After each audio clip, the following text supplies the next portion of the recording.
नमस्कार मित्रों, Shekhar astrology channel पे आपका हार्दिक स्वागत है। बुध का प्रभाव 12 राशियों में श्रृंखला के अंतर्गत आज हम लेकर आए हैं कन्या लग्न के बारे में।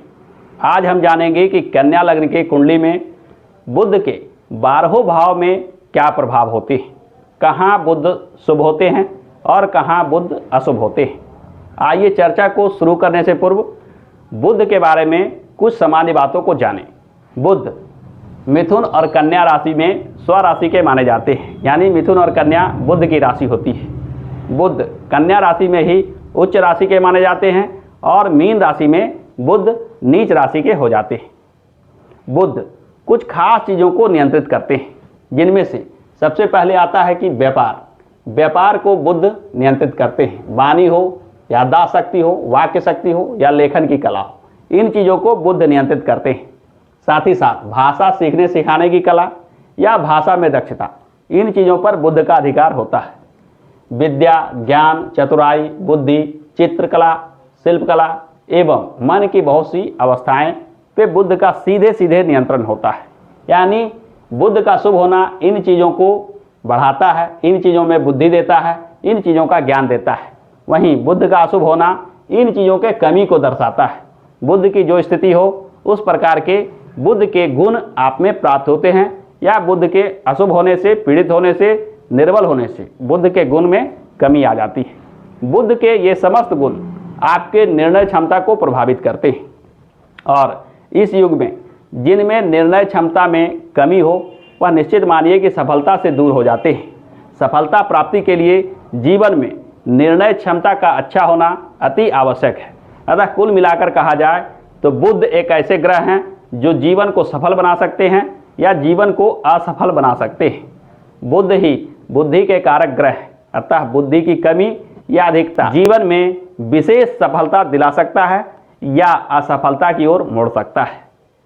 तो आइए शुरू करते हैं और जानते हैं कि कन्या लग्न के जातकों के लिए बुध क्या प्रभाव देते हैं।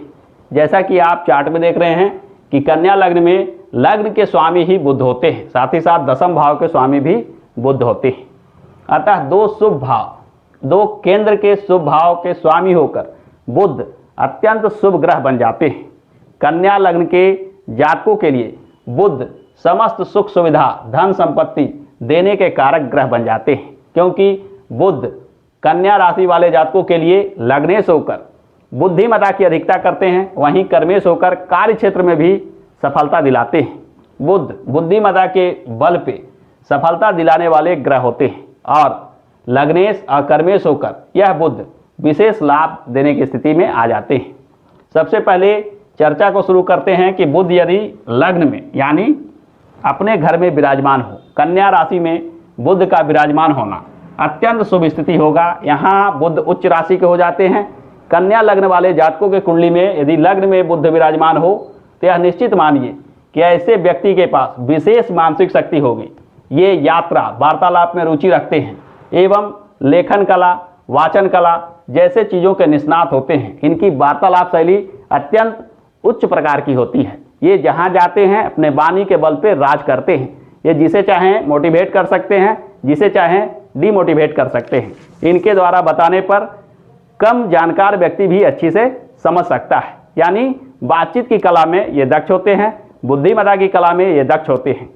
कुल मिलाकर देखा जाए तो बुध का यहाँ विराजमान होना एक राजयोग की तरह प्रभाव देता है। ये जहाँ जाते हैं बुद्धि के बल पे सफलता अवश्य प्राप्त करते हैं। यदि चर्चा की जाए द्वितीय भाव में तुला राशि में बुध के विराजमान होने की, तुला राशि में बुध का विराजमान होना भी कुछ शुभ संकेत देता है। आप बुद्धि से धनार्जन करना पसंद करते हैं, यानी बुद्धि के बल पे आप विशेष धनार्जन कर लेते हैं। लेखन हो, पठन पाठन हो इत्यादि चीज़ों से आप धनार्जन कर सकते हैं, और आपके आय के स्रोत भी एक से अधिक होते हैं। यानी यहाँ भी बुध शुभ परिणाम देते हैं। बुध यदि तृतीय भाव में विराजित हो, वृश्चिक राशि के बुध आपको बुद्धिमान बनाता है, परंतु वृश्चिक राशि में विराजित होने से, तृतीय भाव में विराजित होने से आपको कुछ निराशा और करीबी लोगों से, रिश्तेदारों से झगड़ा झंझट जैसे अशुभ प्रभाव भी दे सकते हैं। यदि चर्चा की जाए बुध के नवम राशि यानी धनु राशि में विराजित होकर चतुर्थ भाव में विराजमान होने की, चतुर्थ भाव में बुध अगर विराजमान हो जाए तो आप अपने आवाज़ से ही कार्य करते हैं, यानी आप बैठे बैठे कार्य करने वाले व्यक्ति होते हैं। यानी बुद्धि के बल पे, विद्या के बल पे आप जहाँ रहते हैं वहाँ बैठे बैठे ही धनार्जन कर लेते हैं। आज के समय में अनेक ऐसे साधन हैं, जैसे यंत्रों के माध्यम से, मोबाइल हो गया, कंप्यूटर हो गया, इंटरनेट हो गया, इन चीज़ों के माध्यम से आप धनार्जन कर पाते हैं। अगर चर्चा किया जाए पंचम भाव में बुध के विराजमान होने की, पंचम भाव में मकर राशि के बुध विराजमान होते हैं। यह परिवर्तन और नए लोगों को पसंद करने वाला बनाता है। आप बातचीत और संवाद की कला में दक्ष होते हैं। बातचीत और संवाद से जुड़े चीज़ों में विद्या बुद्धि आपकी विशेष काम करती है। अनेक विषयों को ज्ञान प्राप्ति करने में आपकी रुचि होती है। हालांकि यहाँ बुध के विराजमान होने से आप थोड़ा निंदा इत्यादि करने में भी रुचि रखते हैं। इससे आपको बचना चाहिए, क्योंकि निंदा शिकायत इत्यादि करने से बुध के प्रभाव कम होते चले जाते हैं। यदि चर्चा किया जाए बुध के छठे भाव में विराजमान होने की, एक शुभ ग्रह का लग्नेश और दशमेश का छठे भाव में विराजमान होना अशुभ स्थिति बन जाती है। आप नर्वस होने के रोग से पीड़ित हो सकते हैं। पेट का रोग हो या स्वास्थ्य से जुड़ी समस्या हो या कार्य क्षेत्र में बाधा विघ्न हो, ये जीवन पर्यंत आपको परेशान करते रहते हैं। यानी छठे भाव में बुध का विराजमान होना कन्या लग्न वालों के लिए शुभ नहीं माना जाता है।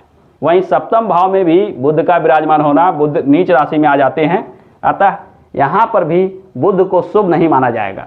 आपका पारिवारिक जीवन हो यानी वैवाहिक जीवन या साझेदार के साथ कोई कार्य व्यापार हो, इन दोनों चीज़ों को लेकर आपकी विद्या बुद्धि नकारात्मक रूप से प्रभावित करती है। आप जो निर्णय बनाते हैं उससे हानि उठाते हैं। परिवार में भी कलहपूर्ण वातावरण बन सकता है। आपकी वाणी बुद्धि झगड़ा झंझट कराने वाली होती है। अतः आपको काफ़ी सोच विचार कर कोई कदम उठाना चाहिए। जहाँ बुद्धि नहीं काम कर रही हो वहाँ किसी के सलाह मशवरा से ही कार्य करना चाहिए। यानी सप्तम भाव में बुध जब नीच राशि में आ जाएंगे तो बुध ना केवल अपने नैसर्गिक गुणों को कम कर देंगे, बल्कि बुध जो यहाँ पे एक योगकारी ग्रह हैं वो योगकारी प्रभाव भी नहीं देते। सप्तम भाव के बाद अगर हम चर्चा करें अष्टम भाव की, तो अष्टम भाव में भी बुध अशुभ प्रभाव देते हैं। यहाँ बुध विराजित होकर आपको अंतरात्मा को समझने की शक्ति तो जरूर देते हैं, परंतु आप कानूनी विवाद में फंस सकते हैं। रिश्तेदारों से आपको दूरी बनानी पड़ सकती है, यानी रिश्तेदार लोग आपसे सहयोग सहायता कम कर सकते हैं। यहाँ बुध का विराजमान होना बुध के जो कारकत्व है, यानी लग्न भाव के और दशम भाव के स्वामी होकर इन दोनों भाव के शुभ गुणों में भी कमी ला देता है। यानी आत्मबल में कमी हो, रोजी रोजगार में बाधा विघ्न हो, जैसे चीज़ों को आप देखना पड़ सकता है। अब हम चर्चा करते हैं नवम भाव में बुध के विराजमान होने की। नवम भाव में बुध वृष राशि के विराजित होते हैं। यहाँ बुध विराजित हो तो आप काफ़ी सतर्क स्वभाव के होते हैं, ग्रहणशील होते हैं, किसी चीज़ को आसानी से सीख जाते हैं। साथ ही साथ आप खुले विचार वाले, खुले स्वभाव वाले होते हैं। यात्रा इत्यादि में आपकी विशेष रुचि होती है। भाग्य भाव में बुध का बैठना एक राजयोग की स्थिति बना देगा, क्योंकि लग्न का और कर्म भाव का स्वामी का भाग्य भाव में बैठना, केंद्र त्रिकोण में बैठना अत्यंत शुभ स्थिति होगा। यहाँ बुध के विराजमान होना भी शुभ संकेत देता है। बुध यदि कर्म भाव में विराजित हो तो यह स्वगृही के बुध अत्यंत शुभ स्थिति बनाते हैं। यहाँ आप बुध के सहयोग से बुद्धिमता के बल पे विशेष धनार्जन प्राप्त करते हैं। ऐसा देखा जाता है कि तथ्य एवं सूचनाओं को आप आसानी से सीख जाते हैं और उसका प्रयोग धनार्जन के लिए विशेष रूप से करते हैं। साथ ही साथ यहाँ बुध अगर विराजमान हो तो आप अनेक ऐसे ज्ञान को प्राप्त करते हैं जिससे धनार्जन करना आसान हो। जीवन में रोजी रोजगार में आपको सुविधा होती है। बाधा विघ्नों को बुद्धि के बल पे आप टैकल करते हैं। यदि अब चर्चा करें कर्क राशि में एकादश भाव में विराजित बुध के बारे में, यहाँ बुध का विराजमान होना दोस्तों मित्रों से सहयोग को संकेत देता है। साथ ही साथ धन के मामले में बुद्धि के प्रयोग से आप विशेष धनार्जन करते हैं। हालांकि कर्क राशि का बुध भावनात्मक रूप से कमजोर बनाता है, यानी आप मानसिक चिंता, अवसाद, मानसिक रोग जैसे समस्याओं से परेशान हो सकते हैं, परंतु बुद्धिमता के बल पे विशेष धनार्जन करते हैं। अब हम अंत में चर्चा करते हैं द्वादश भाव में सिंह राशि में बुध यदि विराजमान हो जाए। सिंह राशि का बुध कुछ अशुभ प्रभाव लेकर आते हैं। आप मानसिक चिंता, निराशा एवं नकारात्मक सोच जैसी समस्याओं से परेशान रहते हैं। यहाँ बुध अपने नैसर्गिक शुभ गुणों को भी कम कर देता है। साथ ही साथ लग्न भाव के स्वामी और दशम भाव कर्म भाव के स्वामी होकर यहाँ विराजित होने से इनके फलाफल में भी न्यूनता लाता है, यानी आत्मबल में भी कमी ला सकता है, रोजी रोजगार से जुड़े बाधा विघ्न भी ला सकता है, किसी कार्य में लगने वाले बाधा विघ्न का संकेत देता है। यानी बुध का 12वां भाव में विराजमान होना शुभ संकेत नहीं माना जा सकता है। इस प्रकार से हमने देखा कि बुध कन्या लग्न में प्रथम भाव से लेकर 12वें भाव तक क्या प्रभाव रखते हैं। कन्या लग्न वाले जातकों के लिए बुध लग्नेश और दशमेश होकर अत्यंत शुभ ग्रह बन जाते हैं। अतः कन्या लग्न वाले जातकों को बुध के बलाबल को बढ़ाने का समस्त उपाय करना चाहिए। बुध के शुभ और अत्यंत राजयोगकारी प्रभाव देने की वजह से कन्या लग्न वाले जातकों को बुध के शांति संबंधित कोई उपाय नहीं करना चाहिए। हालांकि बुध से जुड़े पूजा पाठ करने से बुध के शुभ फल को बढ़ाया जा सकता है। बुध के पूजा पाठ की बात अगर की जाए तो बुध कवच, बुध स्त्रोत का पाठ, साथ ही साथ बुध के मूल बीज मंत्र ओम बम बुद्धाय नमः का पाठ विशेष लाभकारी होता है।